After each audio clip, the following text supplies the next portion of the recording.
Domitis, numéro 1 des résidences services seniors, des appartements et des services pour vivre l'esprit libre dans plus de 150 villes en France, présente Sud Radio, y a pas d'âge. Midi 30, Catherine Bully, David Arthur. Bonjour à tous, bienvenue dans Y a pas d'âge, votre rendez-vous tous les dimanches jusqu'à 12h30 avec comme chaque semaine des sujets qui vous concernent, des conseils, des astuces pour vous faciliter la vie. Et aujourd'hui, Catherine, au sommaire? Aujourd'hui, y a pas d'âge pour oser en parler en compagnie de notre sexologue, le docteur Céline Candelier. Et oui, j'ai le droit de faire ou de refaire l'amour comme je l'entends à plus de 65 ans. Stop au tabou. Y a pas d'âge pour oser le faire. À 76 ans, Christian Dutuilet refuse d'avoir une minute à lui en jouant du trombone dans un orchestre et en chantant dans le chœur d'une chorale des Pyrénées-Orientales. Et un y a pas d'âge pour être en forme qui peut tous un jour nous concerner. Le zona qui touche après 70 ans. Beaucoup de personnes, malheureusement trop. Et c'est une maladie infectieuse, invalidante et très très répandue. Et nous recevrons Véronique Jeunesse, l'éternelle Julie Lescaut. Sud Radio, y a pas d'âge. Il n'y a pas d'âge pour en parler, la sexualité des plus de 65 ans. Quid des tabous sociaux, familiaux, personnels? Le regard de la société sur nos vies sexuelles évolue-t-elle en fonction de l'âge? Je vous propose d'écouter le message que nous a laissé Elisabeth. Effectivement, Catherine. Alors, Elisabeth nous dit « J'ai 68 ans. Il y a 2 ans, j'ai divorcé et quitté ma famille pour vivre une belle histoire d'amour avec ma compagne, Pauline, qui a 62 ans. Et tout cela sans l'approbation de mes enfants qui, depuis, se sont un peu détournés de moi. » Alors, Céline Candelier, vous êtes sexologue à Charbonnières-les-Bains. Bonjour. Bonjour. Est-ce que les tabous, le regard de la famille et plus généralement de la société se révèlent au gré de vos consultations être source de mal-être et de frustration sexuelle parmi vos patients, bien sûr, ou au contraire, est-ce que vous avez l'impression qu'ils sont de plus en plus enclins à suivre leurs envies ? Alors aujourd'hui, effectivement, on constate quand même une légère amélioration dans la société, effectivement, mais la sexualité des seniors reste encore très tabou. Et comme vous le dites, effectivement, le regard dans une société qui est quand même où le premier racisme, en tout cas présent, c'est l'agisme, c'est-à-dire qu'effectivement, on voit peu de corps âgés, on voit peu de personnes âgées mises en avant. Effectivement, ça reste très présent. Après, pour la famille, c'est de la même façon, c'est souvent les enfants qui, pour eux, il y a certaines difficultés à avoir une nouvelle relation, c'est-à-dire, mon parent va avoir une sexualité, va avoir une vie intime, et on se la projette comme notre vie intime à nous, à notre âge, qui est différente de celle du senior peut-être. Et c'est ça qui crée beaucoup de tension, et le fait aussi que l'autre parent va être un peu remplacé. C'est pas toujours évident de sentir que son parent va être remplacé. Oui. Donc ça existe toujours, effectivement. Alors Céline, quels sont les tabous les plus fréquents, alors au-delà de l'homosexualité révélée ou de la différence d'âge de 15 ou 20 ans, qui vous sont le plus souvent rapportés en consultation ? Alors, ce qui bloque le plus souvent les seniors, c'est le regard, parce qu'effectivement, on existe au travers du regard de l'autre. Alors, quand je dis le regard de l'autre, c'est le regard de la société aussi, mais c'est aussi le regard de l'autre de son compagnon. C'est-à-dire que quand on est plus âgé, au vu de comment c'est peu mis en avant, on se dit, qu'est-ce qu'il va penser de mon corps vieillissant ? Est-ce qu'il va comment il va le regarder, ou si je suis un homme, si j'ai une panne sexuelle, comment ma partenaire ou mon partenaire va apprécier ça ou va avoir des difficultés à gérer ça. Donc ça, c'est la première chose. Et la deuxième chose, j'ai envie de dire, c'est son propre regard. C'est-à-dire qu'effectivement, dans la société aujourd'hui, quand on est un adulte, on est un homme ou une femme, quand on devient senior, on devient un peu grand-parent, entre guillemets, et donc on devient plutôt une personne sans sexualité. Et donc effectivement, il y a ce changement d'identité qui passe aussi dans notre tête, qui nous fait perdre en fait notre estime de nous-mêmes en fait. Et c'est vraiment une question d'estime de soi-même. Et donc, cette estime de soi-même, elle est aussi diminuée, j'ai envie de dire, dans le fait qu'effectivement, les seniors sont un peu transparents dans la société, ils sont moins regardés, moins mis en avant. Et donc ça retentit aussi sur l'estime de soi et sur sa capacité à avoir une bonne image de soi-même pour être bien dans une relation. Et donc vous pensez que ces tabous reposent là-dessus, c'est-à-dire que ce serait ça, selon vous, l'élément déclencheur ?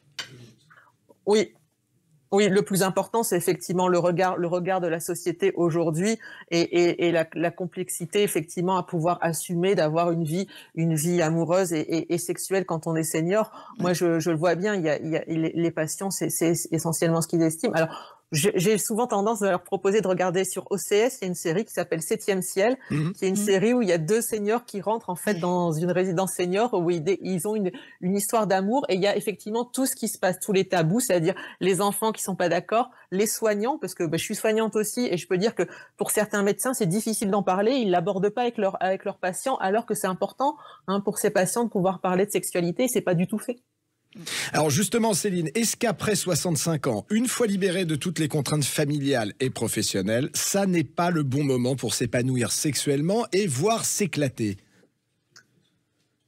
Eh bien, c'est ce que je dis. Je pense qu'effectivement, il y a beaucoup moins de contraintes, et que, hormis si on ne souhaite pas, parce qu'effectivement, on est dans une période de deuil ou de veuvage trop proche et qu'on souhaite prendre son temps, des choses comme ça, je pense qu'il faut vraiment s'écouter. Si j'ai une chose à dire, c'est vraiment écouter. Et je parle de 3 boussoles pour les patients ou pour les seniors. C'est effectivement d'écouter leur corps et le ressenti qu'ils peuvent avoir dans leur corps, d'écouter leurs émotions, qu'elles soient positives ou négatives, puisque effectivement, à rencontrer quelqu'un, aller vers l'autre, il faut écouter ses émotions et d'écouter aussi son attirance. Et tout ça, alors je le pondère, tout ça part dans le respect du consentement. Bien ça, sûr, c'est important. Oui, sûr. et je rajouterais une 4e chose, ne vous interdisez rien. Voilà, Exactement. On n'a qu'une vie. Exactement. C'est pas les cheveux blancs qui doivent faire arrêter qui font disparaître les envies et le désir. Absolument. Merci en tout cas, merci beaucoup, Dr Candilier, d'avoir passé ce moment avec nous. Avec plaisir. Merci, à Avec très vite, plaisir. docteur Candilier. À très vite.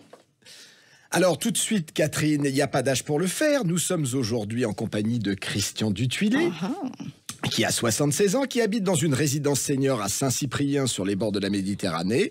Bonjour Christian. Oui, bonjour. Bonjour. Alors Christian, vous jouez du trombone dans l'orchestre l'Argelésienne, de la flûte pour votre plaisir, de la guitare aussi pour votre plaisir, et vous chantez dans la chorale Madrigalis, qui est un ensemble vocal et instrumental de Villeneuve-de-la-Raho dans les Pyrénées-Orientales.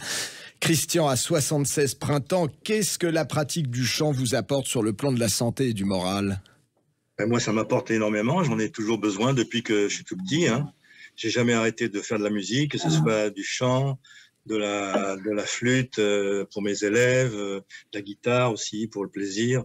Et puis voilà, et puis du trombone dans différents orchestres de jazz, de classique, etc. Mais alors, Christian, quelle est votre tessiture de voix et qu'est-ce qu'elle vous permet de faire, votre voix? Quel est le répertoire? Moi, je suis basse, comme vous pouvez l'entendre normalement. Oui. Je suis basse et même profonde parfois, oui. Et donc, je chante dans la musique sacrée essentiellement, dans le chœur de Madrigalis que nous avons actuellement. Voilà. Bon, et alors avant, vous étiez en Bretagne. Vous chantiez aussi dans un chœur sacré en Bretagne? Oui, plusieurs même. Plusieurs chœurs. Oui, plusieurs chœurs également. Moi, je voudrais bien l'écouter, Christian. On va écouter Christian. Vous pouvez nous jouer un petit morceau, Christian? Oui. En descendant le fleuve argent qui roule jusqu'au Nevada, on voit la plaine qui s'étend à l'est de Santa Lucia.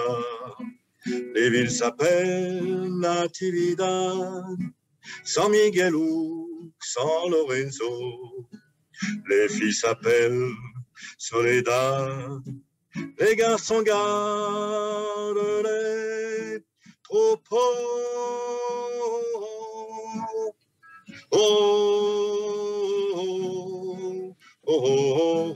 Super. Eh ben, merci beaucoup, Christian. Très jolie voix.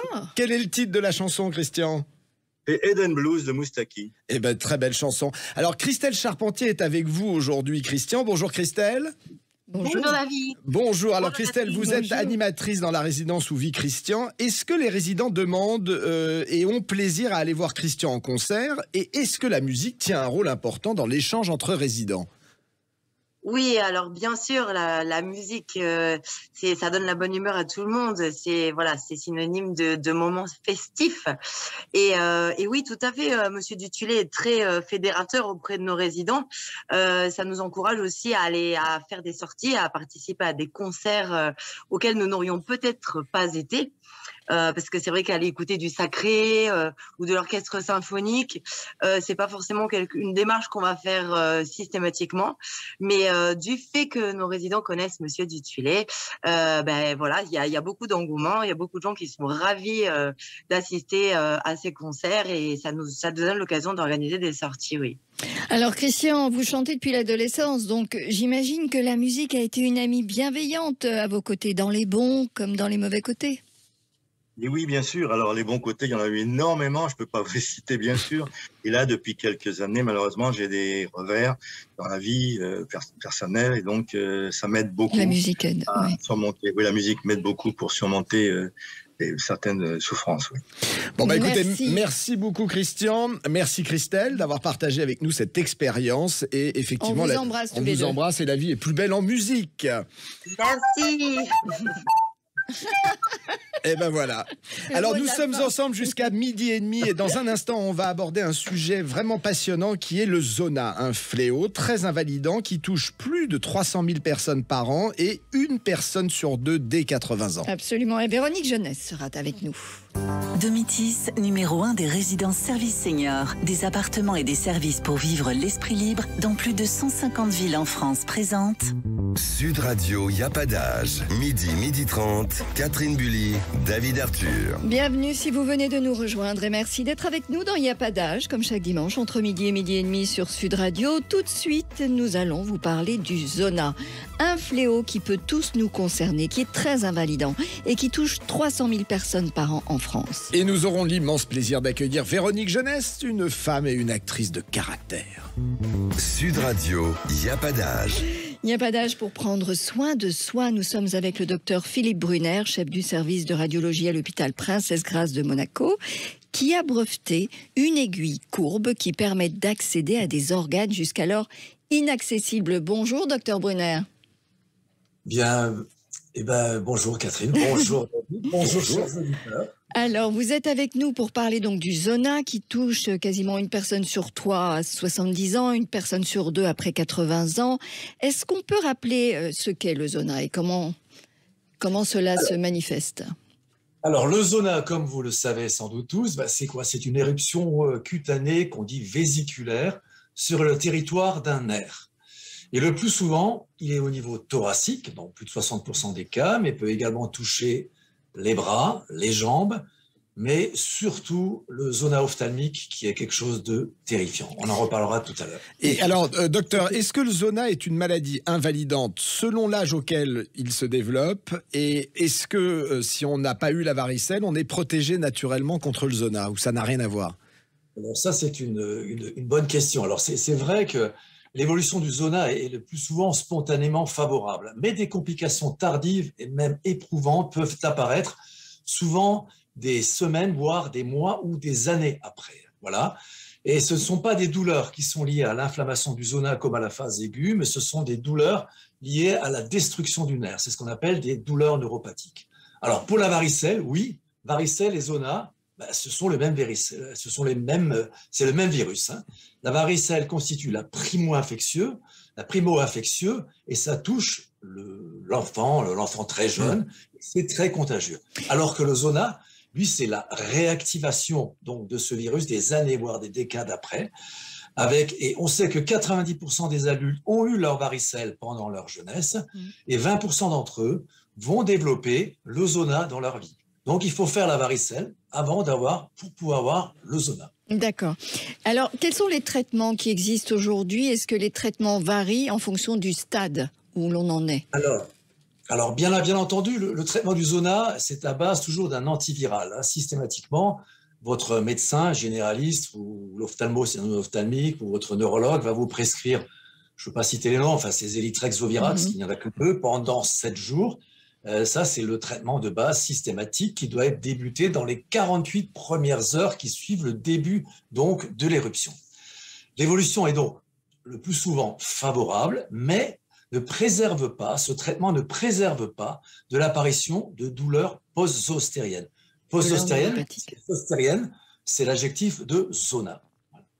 Alors, docteur, on est d'accord, si on voit l'apparition d'un zona, il faut être traité très rapidement parce que ça peut nous permettre d'échapper à des séquelles graves?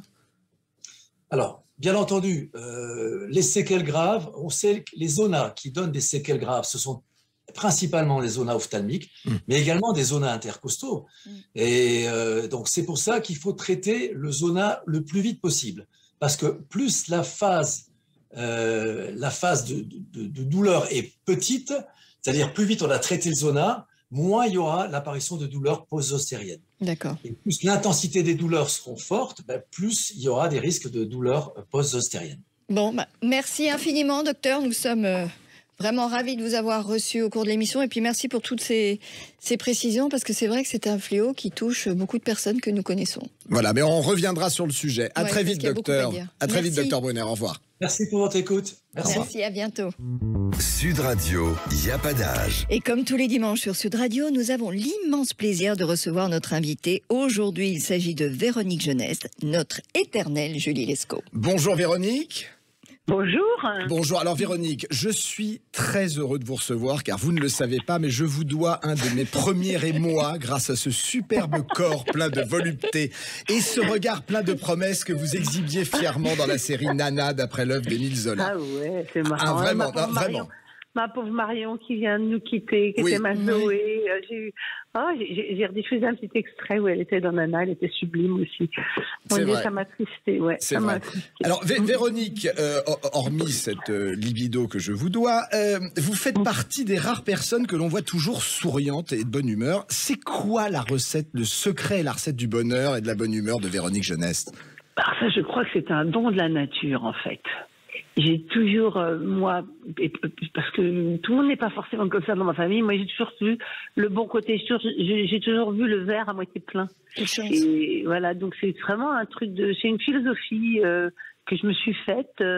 Oui, une philosophie parce que c'est quand même, au départ, certainement un petit effort, une décision que j'ai prise.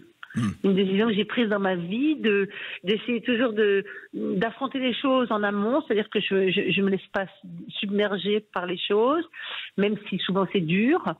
Il y a des grosses périodes difficiles, mais d'essayer surtout de chercher au milieu de tout ça la chance que j'ai, parce que j'ai beaucoup de chance, ma position, de voir toujours qu'il y a toujours plus malheureux, et de me dire que finalement la vie est belle, voilà. Mais ça c'est formidable. C'est une philosophie, c'est un travail. Et alors vous moi je vous vois spontané, bien dans ces baskets, avec le recul que vous avez aujourd'hui sur la vie, sur votre métier, qu'est-ce que vous auriez envie de dire à la petite Véronique si vous la retrouviez là face à vous au tout début de sa carrière? Oh, j'aurais envie de dire, apprends à dire non un peu. Parce que j'ai rarement su dire non, parce qu'en fait, j'ai jamais dit non, parce que en fait, c'est compliqué. J'aime pas faire de la peine, et puis j'aime pas. Et puis dire non, s'il y a des gens à aider, alors qu'on peut, je me regarde pas très bien dans une glace, donc. Voilà, peut-être sois un peu plus, pense un peu plus à toi à la base. Et puis finalement, au bout du compte, je me dis ça. Et puis quand je réfléchis, je me dis non, finalement non. Non, c'est bien d'ouvrir les bras. Et moi, j'ai jamais jugé les gens. Et en fait, je suis à la base ouverte, voilà. Alors, je me prends des coups dans la tronche, bon. Et à la base, tout le monde a crédit chez moi. Vous acceptez. Voilà. Et c'est crédit ouvert, voilà. Et vous rebondissez. Donc, je sais pas si ça changerait quelque chose. En fait, je suis faite comme ça. Hein, et puis, et je crois que moi, j'ai pas de regrets. Je regarde pas trop en arrière. J'avance. Vous êtes une nature et c'est dans votre nature.